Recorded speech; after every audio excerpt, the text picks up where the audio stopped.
ஆதியாகமம் 4வது அதிகாரம் 18வது வசனத்திலிருந்து 22வது வசனம் வரைக்கும்.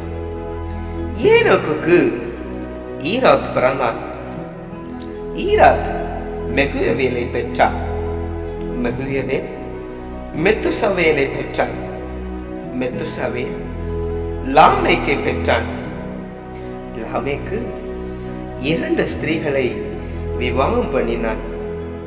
ஒருத்திக்கு ஆதாள் என்று பெயர், மற்றொருத்திக்கு சில்லாள் என்று பெயர். ஆதாள் யாபாலை பெற்றான்.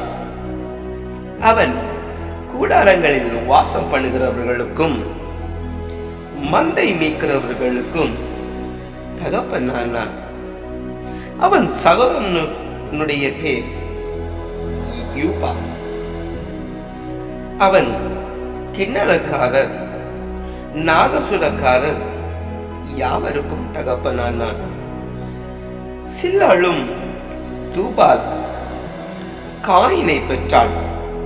அவன் பித்தளை, இரும்பு முதலியவற்றின் தொழிலாளர் யாவருக்கும் ஆசாரியனானான்.